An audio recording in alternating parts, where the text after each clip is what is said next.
Time to pull up a chair. We've got another great story for you today in the rLounge. No kids at the wedding. Easy enough rule, right? Except apparently it means everyone loses their minds, including the grown-ups. Today in the rLounge, sometimes the real drama at weddings isn't the crying kids, it's the adults who act like toddlers. Help, my sister-in-law is ruining my wedding. Sorry for the long post. I, 30 female, got engaged to my fiancé, 30 male, after being friends since we were teenagers. I moved from London for him and am learning a new language. It's hard but worth it. We're getting married this summer and initially everyone was supportive and I felt like the child in me who was bullied and not popular at all was finally getting her dream come true. Of course everyone came with opinions and occasionally snide comments would get back to me, but I was determined to get the wedding I wanted. We're not rich. I'm just creative and always trying negotiating. My sister-in-law, fiancé's brother's girlfriend, Julie, 26 female, was super supportive, and I asked her to be a bridesmaid even though I didn't know her well. I'm alone here, so I needed someone to help, and she was willing, even tearing up when I asked. I was so excited. She also has 2 kids, 5 and 1. So at the planning stages, I asked her before deciding whether she wanted the kids in the wedding. Fiancé and I didn't. She said no and asked jokingly if we could make it a 3-day wedding so they could get some time off. Perfect. No kids, as I've only seen and heard horror stories when they're in the wedding.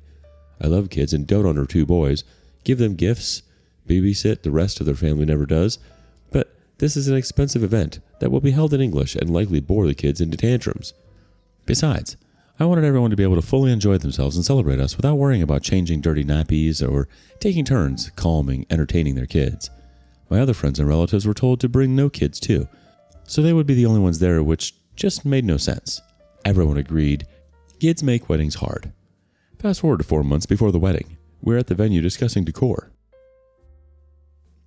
Julie suddenly decided she wants kids there after all. I said I'd have to talk it through with my fiancé, and although I didn't mind, I did, so my fault for trying to spare her feelings, but I'd have to think. Despite this, she already started instructing the venue coordinator where kids' seats would go. We never agreed they would stay for the evening. The coordinator didn't speak English, so I was getting frustrated because, among other things, all of my decisions were being questioned with comments like, "Are you really making a big deal over €100? Maybe this place isn't for you. You can't have everything you want." I didn't even get a chance to say what I wanted, and we had already put the deposit down, so this wasn't helpful. Then, Julie told me I was getting too emotional and needed to calm down. At that point, I wasn't even in my final form, and was, in my opinion, mildly irritated. So I told her to please stop managing me and my wedding and arguing with me, because I'm feeling ganged up on and I needed space. I hadn't walked 10 feet when I heard her muttering something about me to my fiancé and mother-in-law. I was so angry, so I eventually calmed down but disassociated the rest of the day.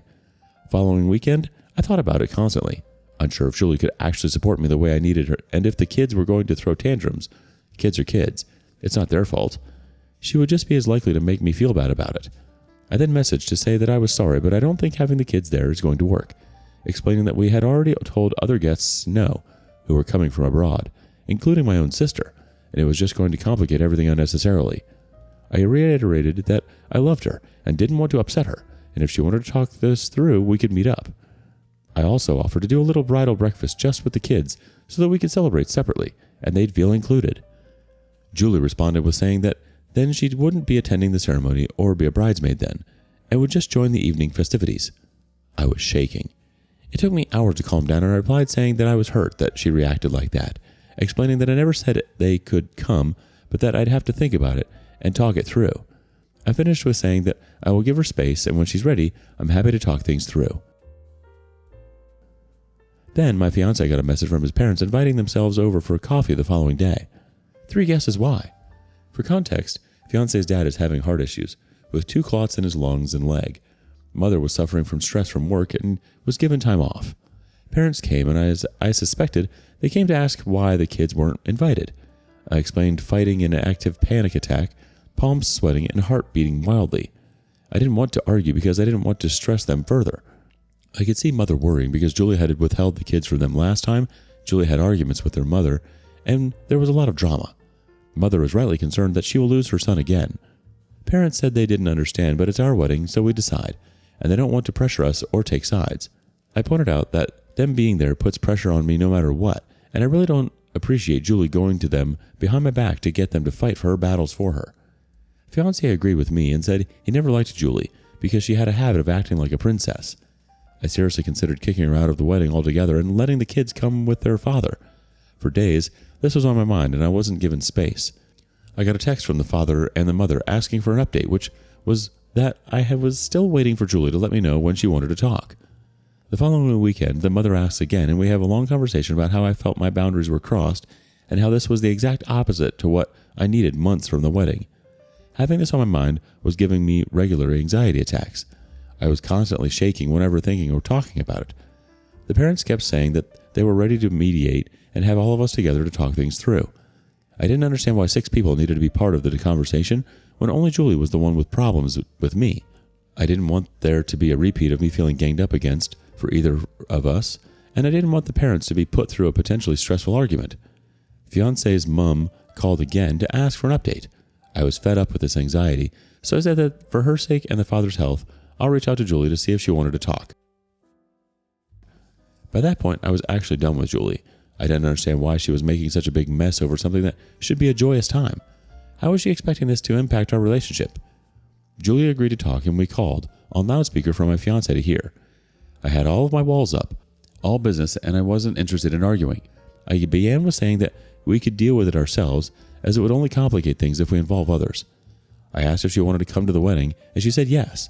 And then I said the only way that I could see the kids being there is if they had someone else with them to supervise and to take them home. Julie said that she didn't know if her mother would be willing to take time off, at which point I said that I will leave the logistics of it to them, as 4 months should be enough time to figure out something, and this compromise should make everyone happy. Julie proceeded to talk, often cutting me off to tell me how she wanted future issues to be talked through over the phone and not by text. She almost shouted at that point, which is when, and this was petty, I told her I couldn't hear her. The connection was bad. I took the wind out of her rant right away and worked as a little amusing treat for me to keep me sane. She then repeated her demand. I explained that due to my ADHD, it helps to type out my thoughts so that I could cover everything I wanted to say, but that if she struggled with texts, so that it would be fair to both, we could see what works best, and she could let me know when she needed me to call her instead. To that she got snappy, saying, "You always say I struggle with things and I don't like it. I don't struggle with anything. Everything is fine with me, so you need to stop saying it because I get upset when you do." Maybe I overused the word without thinking. She never said she had something against it, but didn't she just say that she didn't like talking things through over text? I thought I was being empathetic, but apparently any time I said that I understood her struggles when she mentioned wanting to lose her baby weight, or her work was hard, or the baby was keeping her up, I was upsetting her. She saw all those moments as attacks or ways to undermine her. I'd never do something like that on purpose, but I admit that having lost weight myself through exercise, I thought I could have helped her.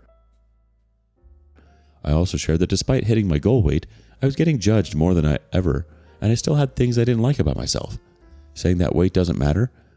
She finished with this cherry on top. "This is why I wanted there to be people to witness the conversation." I asked to clarify, "What as in if I take what you say and twist it?" She said, "Yes." What the F? I actually laughed out loud because I was in shock she really said that. Not something I ever did, as I'd considered that rude, but it was all I could do. I didn't know if it was a language barrier, never had problems before, but she kept on insisting that language was suddenly an issue now, so maybe. But I couldn't believe she actually said that. How poorly did she think of me? Since when? If I was as bad as all that, why come to the wedding at all? It's been 2 weeks and this is still a topic even though I offered a compromise to keep peace until the wedding. Fiancé's brother told my fiancé that 5-year-old apparently cried when he heard he wasn't going to the wedding. Why was the child even told anything? This is just emotional blackmailing. I still get anxiety attacks and my blood pressure has rocketed since. It didn't help that I lost my job recently too and I'm struggling financially. Fiancé is happy to cover everything, but it's not my habit to not contribute fairly. And there is so much to do, but no one really wants to help. Because at this point, it's less stress doing it yourself. World news are stressing me out too because my fiancé is in the army and I'm scared he'll have to go fighting. Julie messaged the family group saying they're throwing a party for their kids' birthdays. I don't want to go because I can imagine that Julie would have complained about me as this horrible, vicious person to her parents and friends too. But I will send a presents because it's not the kid's fault. Fiancé said he wouldn't go either if I wanted, but honestly, I don't know what's worse. I told him to go. Didn't need more judgment about now keeping the uncle away, the monster that I am. To top it all off, today my fiancé told me that Julie apparently thought she was still a bridesmaid. What do you mean? I don't know what to do. I don't think I can handle any more conflict. I want to tell all of them to F off at this point. The looming conflict is hanging over my head, but I don't have the strength to fight and search for a new job and plan the wedding and mind my mental health. Am I being petty and overly dramatic? Because honestly, I don't think they've ever seen the worst I could be. I take things to heart, and this is something I'm not likely to forget or forgive. None of the other 50 guests have caused this many problems for me. They haven't had to pay for anything or do any bridal events, and yet, instead of helping me as they should, they create pressure and anxiety for me with little to no consideration towards my well-being. I don't need people like that in my life, but I don't want fiance's parents to suffer in the crossfire. I don't want more drama at the wedding. Edit. Fiance is supportive, trying to keep the story short, doing what he can while in training to be a sergeant, but he's finding it hard to navigate too, and we're planning to cut contact or limit with Julie to things like Christmas if nothing gets resolved. Truth be told, in doing therapy and reading a lot about behavior, I see right through Julie's actions with surprising accuracy at times, predicting what she will do or say. He's not used to that, and unless I point it out, he'd probably miss many of the slight comments and behavior patterns Julie exhibited. I did try to assume the best, but people's comments, as well as my own sister, had pointed out that there's absolutely no way I should be letting her get away with it. I will likely let it play out for a bit longer, as I suspect she'll do something, and if it's bad enough, I will cordially tell her she's no longer welcome, as she clearly is missing the point of why people are invited to a wedding. If nothing happens, well, then I'll just avoid her anyway. Yes, I know I'm a chicken, and I will update if anything happens if people want. I'll have to drink a cup of tea to settle myself. Thank you for the support so far. Didn't know if I'd get it, but not surprised considering our queen's followers. Lots of love. You asked her, months ago, if she wanted her kids involved. She said no. You respected that, set your boundaries clearly, and even offered her a sweet way to include them with a little bridal breakfast, which was such a kind gesture. You tried to handle it with care, and she still somehow made it about her? She made a whole scene, backed out of being a bridesmaid, and now is acting like she's still a bridesmaid? Did she think no one noticed? Or did she just decide to gaslight the entire situation and hope you'd be too overwhelmed to call her out? Update. Thank you for all your love and support on my first post. I should have followed my initial instincts, but I was trying to be a better version of myself. Not a good idea, apparently.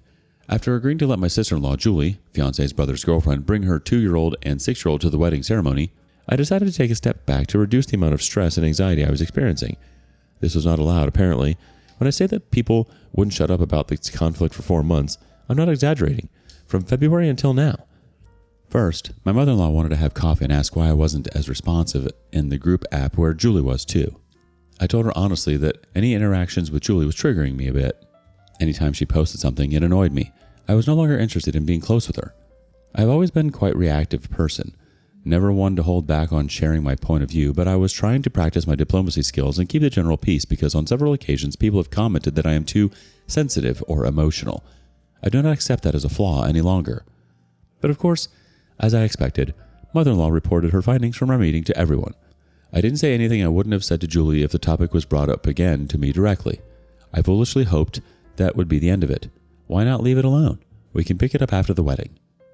Until about a week later, I hung out with my fiance's friends who all of a sudden said that my father-in-law had called and shared his disappointment in me to my fiance's best friend. Let's call him Angel 1 and his partner Angel 2. I'm kidding, but they are a godsend. Slowly but surely, I became enraged that almost every other weekend I'm having to live through the conflict all over again.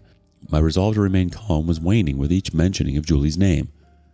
This sort of resurgence here and there continued for months. In April, I did go to Julie's kid's birthday and brought them thoughtful presents. I genuinely considered not going because clearly I was easily triggered and my anxiety was doing somersaults as if it was auditioning for circus. I didn't know how much I could take with still not having a job and planning the wedding on my own now. But I decided it would look petty, and I saw the photo of the eldest boy and my heart melted. So with gritted teeth, I went. I said a general hi to the room as I walked in with my fiancé. Julie was in the kitchen and shouted hi back, but didn't come out to greet me. I remained in the garden with fiancé and his parents. We sang happy birthday and both boys opened their presents in front of me. But I agreed with fiancé we weren't going to stay long, so after an hour and a half we excused ourselves. I said bye to Julie from afar again and thanked them for inviting us. Julie didn't approach me the entire time, but brother-in-law did. A few weeks after, mother-in-law and I were shopping for some stuff, and I was telling her about our plans to register at the city hall the day before because of logistical difficulties with the venue's location. officially notarized marriage there would have cost a lot more. This was very disappointing to me because I love our wedding date, and for all intents and purposes, we're still considering the following day, the date of our wedding party with everyone there, as our wedding day. As such, we don't want to invite anyone but the witnesses there. We won't dress up, and we won't celebrate afterwards. Just pure paperwork. This meant not inviting my brother-in-law and sister-in-law. To that, mother-in-law said, "I don't think they will be happy about it." Like I gave an F. It's none of their business. I shrugged it off and said that it's fiancé's decision either way who he wants as a witness, so if they have a problem, they can speak to him. Fiancé is royally sick of the conflict and is annoyed at both his parents and brother and Julie, but is focusing on graduating sergeant school. 1 month before the wedding, during Mother's Day, mother-in-law invited us over, insisting that I don't need to be afraid or worried or whatever. There will be no conflict. I'm not scared of Julie, just to clarify. I'm scared of myself kicking all of them out if they keep pushing me and regurgitating this conflict, especially with everyone getting dragged into what should have been between me and Julie. We arrived at the parents' house, and I again said a general hi, but avoided Julie. She didn't say anything to me either, and that suited me perfectly. I didn't ignore her per se, but I didn't initiate contact. She made a joke, I laughed, but that's it. So tell me why mother-in-law once again brings up the subject or conflict? Meddling Mandy, that one. Sheesh. She walked up to me, Julie and brother-in-law out of earshot, and asked me, how is Julie going to get to the wedding venue? To which I told her I didn't know, essentially communicating that it's not my problem, seeing as she would be bringing the kids, even if I wanted her there with me on the wedding morning, which I definitely did not. I already said that she and her kids are welcome at the ceremony from 1700. What was unclear about that?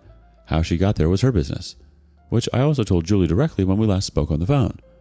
Mother-in-law said, but she doesn't know that. It's not very clear, blah, blah, blah. You should talk. To which I said clearly in front of my fiancé too that everything was clear to us, and if they had questions, they could ask.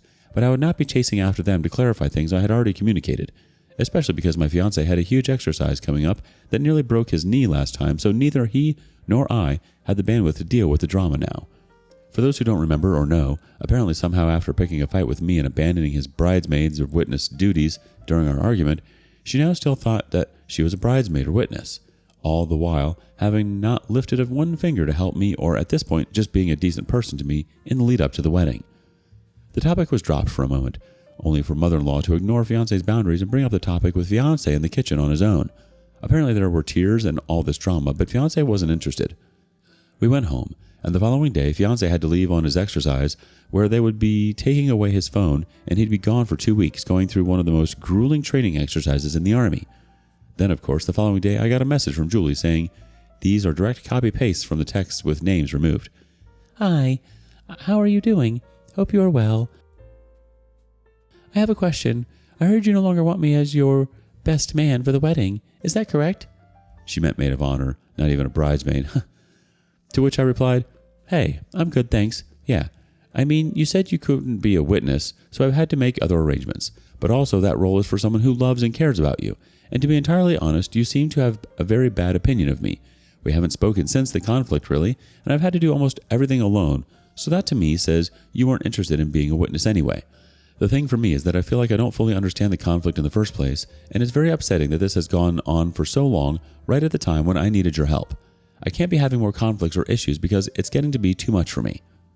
To which Julie replied, I never ever said to you I could not be your witness. She did. She later even admitted that she meant something else. I'll include a screenshot in the comments. Anymore, and since the conflict you never responded on anything anymore what's happened in our lives. You did not come to me on the birthday for the boys, so I am not the one who is not communicating. You could have told me in person, and you said, all is well in the family app. But reading this, you never were. You made a conflict about something in the first place, not me. I was always there when you needed me, so don't say I was not, but you did not ask for my help. The last time I did, you were upset and still did not want to talk about it. Still waiting for you to come to talk to me about what happened because that's what you said. If there is anything I will tell you, so we can be honest to each other. Your talking bad behind my back is not what you promised me. To clarify, I was fine with the way that things were. You can be happy with not having someone in your life, and since we came to a compromise that she knew I wasn't happy about, she still got her way, and I just wanted the conflict to end. The whole conversation went back and forth with her denying any wrongdoing, but with each message, she got nastier, among other things. Calling me self-involved and a princess. Tried to suggest that my fiancé wanted the kids there, and the whole family was against me. mocked me by saying, "So you're tough to text it, but not to speak over the phone," calling me a liar and manipulating, mocking again, saying, laughing at my explaining my point of view and adding, "Well, if m'lady wants it that way." So guess what? I uninvited her on the spot, and ooh, she did not like that. I then blocked her and removed her from all the groups. I was done with my final message saying, "If this was unclear, you're no longer welcome at the wedding." My brother-in-law then publicly announced in the wedding group app that because I kicked her out his partner, Julie, he would also no longer attend. Classy. Lucky fiancé didn't have him as a witness in the end, huh? The way it works here is that you have to pre-register your witnesses, and if she or brother-in-law pulled a Houdini last minute again, we'd risk actually not being able to get married. So there wasn't even a small chance that I was going to give her the honor of nuking the whole thing the second time. I felt instant relief to be rid of her and the drama of having toddlers screaming at the wedding, but then came fiancé's parents. Without even hearing my side, I had the whole conversation on WhatsApp since Julie previously insisted she needed witnesses in case I twisted things. Father-in-law refused to talk to me, claiming he didn't want to pick sides, but then still going to fiancé's best friend to say that I had crossed the line and that father-in-law wouldn't come to fiancé's bachelor party too now. As you can imagine, all alone in a foreign country without access to my fiancé, I was really hurt and disappointed. It was one thing to not agree with my decision, but another thing to effectively punish his own son when the conflict had little to do with him. I was shaking and crying and all alone imagining the worst, to a point where I was scared fiancé might be indeed upset with me and cancel the wedding. I have abandonment issues. He did no such thing. When he returned, he even laughed when I showed him the text exchange with Julie. But what frustrates me the most is that both mother-in-law and father-in-law had issues with Julie, where they weren't on speaking terms for over a year, with Julie keeping the kid away from their grandparents so they knew what she could be like, even admitting to me that Julie was a bulldozer, as if that made it okay, because that's how she is. Fiancé's best friend and his partner came over, and honestly, without them, I would have probably had a breakdown, but all is well that ends well. Despite me saying so from the beginning, best friend pointed out to father-in-law that by not showing up, he was picking a side, and so he did show up in the end, and fiancé was very pleasantly surprised when a group of guys kidnapped him one fine Saturday morning, all orchestrated by his best friend with a little help from me. I didn't tell fiancé about his dad's plans to skip the bachelor party. I didn't want that to ruin his day, but I might someday. Best friend thinks it's withholding information from him, but understands why I decided to do so. Fiancé's brother-in-law, wasn't missed. They were already not particularly close.